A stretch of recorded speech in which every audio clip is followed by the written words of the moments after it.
नमस्कार, मैं हूं पुण्य प्रसून वाजपेयी। दस्तक में आपका स्वागत है। लेकिन देश के भीतर जो खबरें निकल कर आती हैं उसमें स्वागत शब्द शायद अब ठीक नहीं लगता है। कहिए जो भी, जिन हालातों के बीच मौजूदा वक्त में अदालत के परिसर में मारपीट, जेएनयू के भीतर पुलिस नहीं घुसेगी, लेकिन राजद्रोह के मामले उनके हिसाब से दर्ज है, लेकिन इन सब के बावजूद अंदर में जेएनयू के स्टूडेंट्स मौजूद हैं। कई सवाल उठ सकते हैं। अब तो कल से संसद भी शुरू होने वाली है। हालात परखने की कोशिश करते हैं। जरा पहले इन तीन चेहरों को आप देख लीजिए।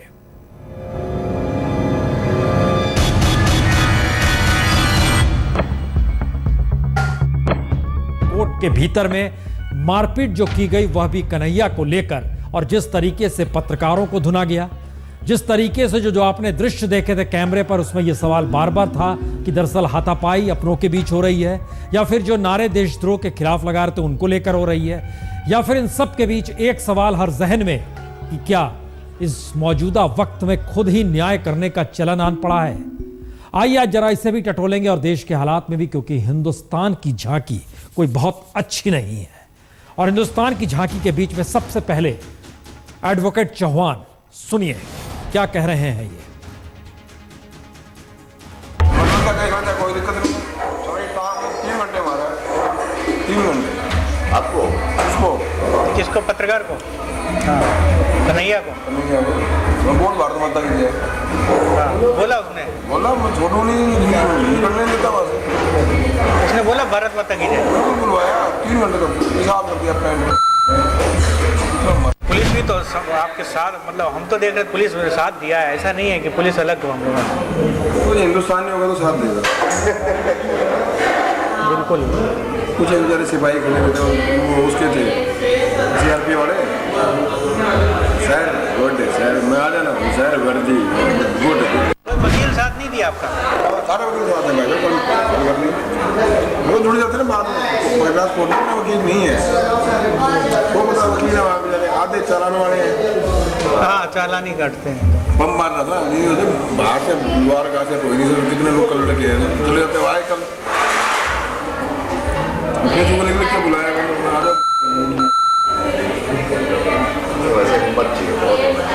अभी फिर पेशी होगी उसकी जमानत के लिए, तब कुछ है प्रोग्राम तो हमें बुलाइए। जमानत नहीं होगी उसकी, वैसा मौका दीजिएगा हमारे संगठन को, जब भी कुछ हो।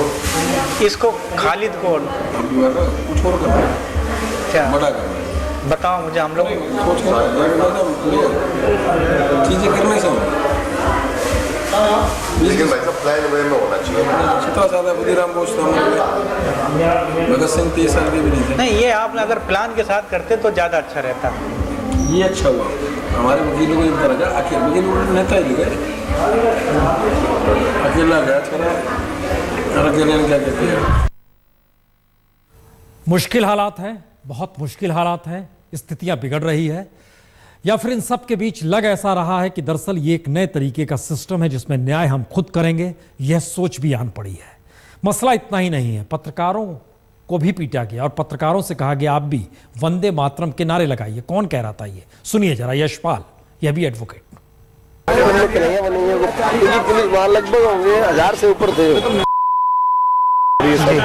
रोकने के लिए सकती है, लेकिन जो वहाँ के सच में उनका ये बयान है, हर पुलिस वाले को सर वर्दी नहीं पहनी होती ना, हम भी मारते हैं। पुलिस वालों ने कहा क्या कहा?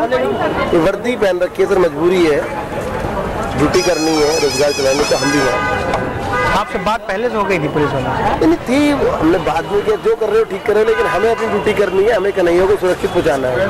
कन्हैया जब वहाँ पेश हुआ तो हमने 3 बार गिरा और बाहर हमने इतना मारा है कि उसका पेशाब कर नहीं, जब वो पेश होगा उस समय ऐसे कुछ मारेंगे हम, वही होगा कहना। कब पेट्रोल बम भी लेके आऊंगा मैं, मेरे पे देश कुछ भी मुकदमा लगे, मटर का भी लगेगा, मैं जेल में छोड़ूंगा ना। एक नहीं, सब पे करेंगे सर। अभी मैं पेश नहीं हुआ हूँ, ओम शर्मा जी कल पेश होके अपने जमानत लेके आ गए और मैं जेल जाऊँगा। मेरा वो आप पढ़ोगे तो बहुत सारी चीज़ें हैं, मेरा इंटरव्यू था तो मैंने कहा था कि मैं जो है मैं जेल जाऊँगा, अगर अरेस्ट हुआ तो मैं कन्हैया वाली सेल में जाना चाहता हूँ। अच्छा, वहीं जाके मारूंगा, सेल में जाके? हाँ, सेल में जाके मारूंगा।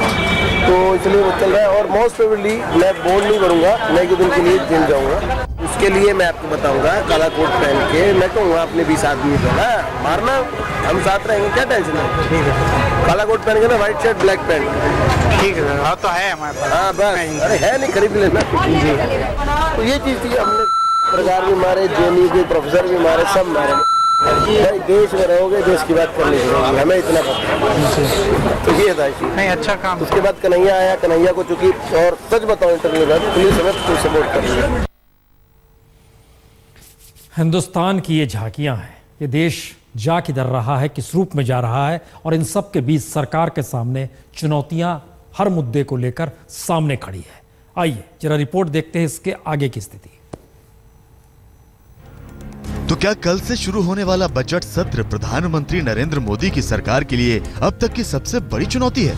क्योंकि बजट से पहले ही सरकार इस तरह के चौतरफा संकट में घिरी हुई है कि बजट सत्र बजट पास कराने से ज्यादा किसी बड़ी उपलब्धि को दिखा पाएगा। इसे लेकर सत्र शुरू होने से पहले ही आशंका है। लेकिन सवाल सिर्फ जेएनयू का नहीं है। हैदराबाद यूनिवर्सिटी से लेकर लखनऊ और बीएचयू के छात्रों के एक धड़े के गुस्से के कटघरे में प्रधानमंत्री मोदी ही हैं। प्रतिदिन उनकी आवाज को दबा दिया जाता है। जाट आरक्षण के मुद्दे पर सरकार ने जिस तरह घुटने टेके, उसने बड़ा खतरा पैदा कर दिया है कि क्या अब जाटों की ही तरह आरक्षण मांग रही बाकी जातियां हिंसा की राह पर चल पड़ेंगी। हरियाणा में 25,000 करोड़ रुपए का नुकसान हो गया और लगा ऐसा कि जैसे सरकार है ही नहीं। इसी सत्र में राष्ट्रवादिता के उस टेढ़े मुद्दे से भी मोदी को जूझना है जिसमें देशद्रोही और देशभक्त होने के सर्टिफिकेट बांटे जाने के बीच सरकार को साबित करना है कि वो तटस्थ है। क्योंकि पहली बार राष्ट्रभक्ति उस हिंदू राष्ट्र के साथ जा खड़ी हुई है जहां संघ सड़क पर निकलने से नहीं कतरा रहा।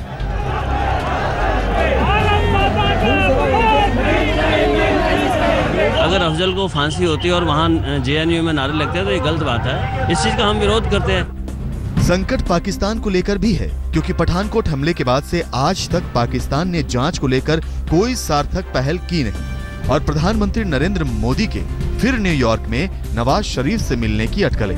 तो सवाल उठेंगे ही कि क्या पर्दे के पीछे कुछ अलग ही खेल हो रहा है। इन सब के बीच सरकार के लिए सबसे बड़ी चुनौती संसद में विपक्ष से पार पाना है क्योंकि विपक्ष के तेवर खड़े हैं और सरकार के लिए बजट सत्र सबसे महत्वपूर्ण हो चला है। कि संसद चलाना सरकार की जिम्मेदारी है। It is the government which has to reach across the aisle. यानी मुश्किलें बहुत हैं और बचाव के लिए सीधे जवाब सरकार के पास है नहीं। तो इंतजार कीजिए कल से शुरू होने वाले बजट सत्र का, क्योंकि इसमें हंगामा तो होगा ही, हंगामे से ज्यादा भी बहुत कुछ होगा। सवाल हंगामे भर का नहीं है क्योंकि कांग्रेस की अध्यक्षा सोनिया गांधी ने कुछ देर पहले बयान जारी करके यह कहा हालात देश के ठीक नहीं है। ये एक मिजाज है। संसद कल से शुरू हो रही है। राष्ट्रपति का अभिभाषण होगा। अभिभाषण के भीतर सरकार की उपलब्धियों का जिक्र होगा और उन सब के बीच नए तरीके से संसद का हंगामा सड़क तक नजर आएगा, यह भी तय। लेकिन इन सब के बीच छात्र और छात्रों के कटघरे में कौन, जरा इस रिपोर्ट को देखिए। मेरा नाम उमर खालिद जरूर है लेकिन I am not a terrorist. मुझे अपने बारे में ऐसी ऐसी बातें जानने को मिली हैं जो मुझे खुद नहीं पता थी।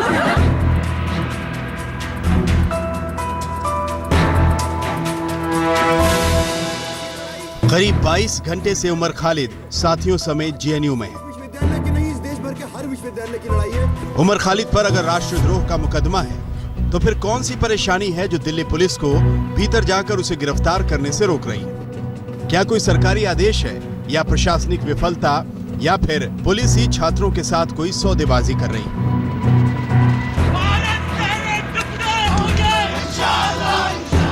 जेएनयू में देश विरोधी नारे कुछ छात्रों ने लगाए लेकिन सरकार ने सवाल यूनिवर्सिटी पर उठा दिया। छात्रों की नारेबाजी कानून व्यवस्था का मसला है, जबकि जेएनयू एक इंस्टीट्यूशन है जिसकी क्रेडिबिलिटी शिक्षा के उच्च स्तर पर बनी है। तो क्या सरकार इस बात को समझ नहीं पाई और यहीं से संकट बड़ा हो गया? लेकिन सवाल सिर्फ जेएनयू का नहीं है। एफटीआई से लेकर जेएनयू तक हर बार यही दिखा कि छात्रों और सरकार के बीच कोई संवाद नहीं, और ऐसे में सरकार जो फैसला लेती है उसे छात्र अपने खिलाफ मान लेते हैं। ये बात समझना होगा कि जो व्यक्ति की आज़ादी है, जिसमें हम लोग ये बात कह रहे हैं कि कम से कम अपनी बात तो कहने का, प्रकट करने का आपको अधिकार होना चाहिए। यूनिवर्सिटी एक कैंपस है जिसमें हर चीज पे बात चलती है। इवन जो लॉयर हम लोगों को मार रहे थे आप उनको बताइए कि जितने भी केसेस हुए हैं उन पे क्या वो बहस नहीं करते हैं, हर एक चीज पे वो क्रिटिकल एनालिसिस नहीं करते हैं। और छात्र अगर कभी सरकारी संवेदनहीनता तो कभी सीधे सीधे सरकारी फरमान के बीच अपनी अभिव्यक्ति पर संकट देख रहे हैं, तो क्या इसी वजह से एकजुट हो रहे हैं? क्योंकि दलित छात्र रोहित वेमुला की हैदराबाद यूनिवर्सिटी में हुई खुदकुशी का मामला लखनऊ यूनिवर्सिटी और जेएनयू से होते हुए अब बीएचयू तक पहुंच गया है। उसी बनारस में जो न केवल प्रधानमंत्री मोदी का संसदीय क्षेत्र है, बल्कि जहां छात्र कोई प्रदर्शन न कर पाए इसकी तैयारी पहले से थी और खुफिया एजेंसियों को 1 महीने पहले से अलर्ट कर दिया गया था कि वो ऐसे छात्रों पर नजर रखें। बावजूद इसके छात्रों ने गुस्सा जाहिर किया।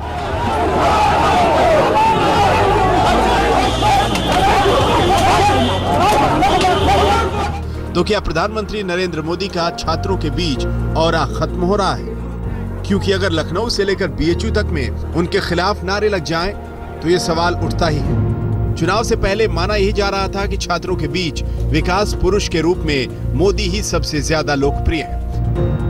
और दिक्कत यही है कि मोदी एफटीआई से लेकर रोहित खुदकुशी जैसे मामले पर चुप्पी तोड़ने में काफी वक्त ले लेते हैं, और जेएनयू पर तो अभी चुप्पी तोड़ी भी नहीं है।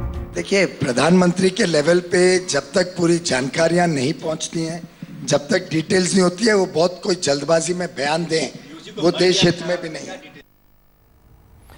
नहीं, मुश्किल इतनी बार नहीं है कि प्रधानमंत्री बयान दे रहे हैं नहीं दे रहे हैं। मुश्किल यह भी है कि कल से संसद शुरू हो रही है। इन सब के बीच कई तरीके से आंदोलनों के बीच एक सवाल शायद राष्ट्रभक्ति, देशभक्ति का भी है।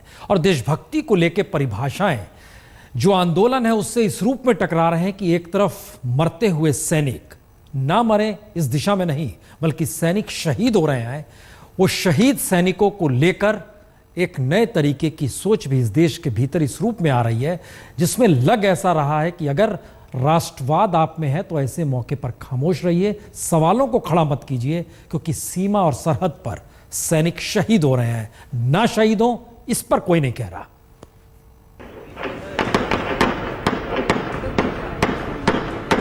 48 घंटे तक चली मुठभेड़ के बाद सुरक्षा बलों ने 3 आतंकवादियों को ढेर तो कर दिया, लेकिन अभियान में 5 जवान शहीद भी हो गए।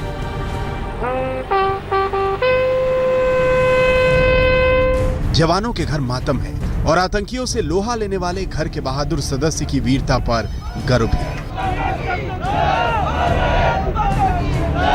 किसी का नेगेटिव साइड में दिमाग करता है, किसी पॉजिटिव साइड में काम करता है।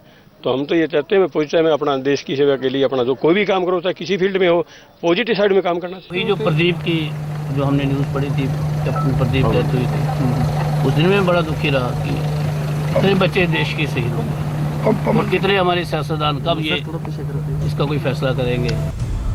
सियाचिन में 9 जवान शहीद हुए थे तो पंपोर में आतंकवादियों के साथ लड़ते हुए 5 जवान शहीद हुए। सेना के जवानों ने देश के लिए शहादत दी, इससे इनकार कोई नहीं कर सकता। लेकिन सच यही है कि जब जवान मरे तभी उनकी राष्ट्रभक्ति को बाकी मुद्दों से ऊपर रख कथित देशद्रोहियों को आईना दिखाने की कोशिश की गई। यानी सैनिक को मरने ना दिया जाए, इस पर बहस नहीं हो रही। मरते हुए सैनिकों के आसरे बहस इस बात पर हो रही है कि उनसे बड़ा राष्ट्रवादी कोई नहीं। तो ऐसे किसी भी मुद्दे को उठाने पर जिससे देश असहज हो, आपको शहीदों के बारे में सोचना चाहिए। तो क्या देशभक्त जवानों की शहादत का भी इस्तेमाल हो रहा है? क्योंकि सच तो यही है कि जब पांपोर में मुठभेड़ जारी थी, लगभग उसी वक्त खबर आई कि प्रधानमंत्री नरेंद्र मोदी न्यूयॉर्क में नवाज शरीफ से मुलाकात करेंगे। और सच ये भी है कि पठानकोट हमले पर पाकिस्तान ने अभी तक कोई कार्रवाई नहीं की है। यानी हाफिज सईद से लेकर लखवी तक को पनाह देने वाला पाकिस्तान हमारा दुश्मन है, लेकिन सेना के जवानों के मरने के बीच भी उससे बात जारी रह सकती है। लेकिन देश को असहज करने वाले सवालों को पूछना देशद्रोह है, और देशद्रोह भी इसलिए क्योंकि सवाल पूछने वाले जवानों की शहादत को भूल जाते हैं। तो क्या सरकार के सामने एक संकट ये भी है कि वो देशद्रोह और देशभक्ति के बीच की बारीक लकीर को समझने में नाकाम साबित होती दिख रही है? और शायद यही वजह है कि देखिए, समाज के भीतर का असंतोष आंदोलन की शक्ल लेते हुए सरकारी संपत्ति पर नुकसान पहुंचाता है। मसलन आरक्षण नौकरी से जुड़ा है और नौकरी के मद्देनजर इस देश के भीतर असंतोष लगातार व्याप्त हो रहा है। 3 दृश्य आपके स्क्रीन पर है, ध्यान दीजिए। पाटीदार, गुज्जर और इधर जाट। तीनों राज्यों में जिस तरीके से हिंसक आंदोलन हुआ, 30,000 करोड़ रुपए ये सरकारी संपत्ति के आंकड़े हैं जो कि खाक कर दिए गए। यहां से सवाल होता है कि कुछ ऐसे सवाल जिस पर देश के भीतर सहमति बने, देश सामूहिक तौर पर विकास करे, हर कोई उसमें जुड़ा रहे। आइए जरा एक रिपोर्ट देखते हैं जो समझ पाएंगे कि संसद और मोदी सरकार को कभी भूमि अधिग्रहण तो कभी जीएसटी के मुद्दे पर बैकफुट पर डालने वाले विपक्ष के पास इस बार तो कई मुद्दे हैं। जेएनयू कांड से लेकर जाट आरक्षण और पाकिस्तान को लेकर नीति से लेकर महंगाई और देशद्रोह के मुद्दे तक सभी पर विपक्ष हमलावर हो, यानी बजट सत्र संकट में है। और यही वजह है कि आज सरकार ने संसद में सर्वदलीय बैठक की तो शाम को सुमित्रा महाजन ने सर्वदलीय बैठक बुलाई। छोटी पार्टियां और क्षेत्रीय पार्टियां ने विशेष रूप में जोर दे के कहा हमारा रीजनल इश्यूज को हाईलाइट करने के लिए हमको सही समय नहीं मिल रहे, इसलिए सदन चलना चाहिए, हमको मौका मिलना चाहिए।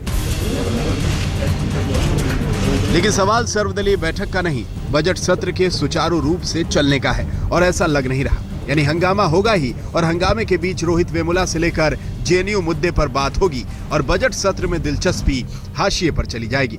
सरकार की कोशिश होगी कि बजट सत्र की शुरुआत में ही राष्ट्रपति के अभिभाषण के जरिए हर विवादास्पद मुद्दे पर अपनी राय साफ कर दी जाए ताकि बजट सत्र कायदे से चल पाए।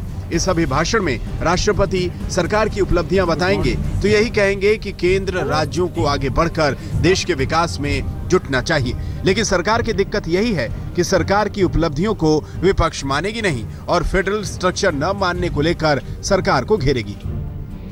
दिल्ली, असम, पश्चिम बंगाल और अरुणाचल प्रदेश तक केंद्र राज्य सरकार के टकराव को सब देख चुके हैं और विपक्ष इस टकराव को भी मुद्दा बनाएगा। हैदराबाद में जो हुई घटना, जेएनयू जवाहरलाल नेहरू यूनिवर्सिटी में जो घटना हुई, कोर्ट के अंदर और कोर्ट के बाहर जो मारपीट हो रही है, वो हमने तो नहीं शुरू की। फिर रेल बजट और आम बजट पर भी सरकार विपक्ष के निशाने पर होगी। दरअसल सरकार की बड़ी मुश्किल ये कि जो अर्थव्यवस्था का मॉडल उसने अपनाया है वो कोई नतीजा नहीं दे पा रहा। दुनिया में मंदी है जिससे सरकार को कैसे जूझना है वो उसे समझ में नहीं आ रहा। मुश्किल तो है और इस मुश्किल वक्त में अब हर किसी की नज़र कल अभिभाषण को लेकर है। राष्ट्रपति के भाषण में कहीं बायकॉट ना हो जाए, रेल बजट शांति से रखा जाए, बजट पास हो जाए और इन सब स्थितियों के बीच हिंदुस्तान की झांकी कुछ नायाब तस्वीरों को बार बार दिखा रही है और लोग बेताब हैं ये हो क्या रहा है। हिंदुस्तान की इस मिट्टी से करो ये धरती है बलिदान की। वंदे मातरम, वंदे मातरम, वंदे मातरम, वंदे मातरम। साथियों, मेरा नाम उमर खालिद जरूर है लेकिन I am not a terrorist. मुट्ठी में तूफान बंधा है और प्राण में ज्वाला है। ठाठ महान की इस मिट्टी से तिलक करो। प्रतिदिन उनकी आवाज को दबा दिया जाता है। आशुतोष सिंह ईश्वर। वंदे मातरम, वंदे मातरम, वंदे मातरम, वंदे मातरम, वंदे मातरम। श्रीनगर के पास पंपोर में आतंकवादियों के साथ शनिवार से जो मुठभेड़ चली आ रही थी उसमें 2 आतंकवादियों को मार गिराया गया है। सीधे अशरफ वानी के पास लिए चलते हैं। अशरफ, क्या अभी और आतंकवादी हैं या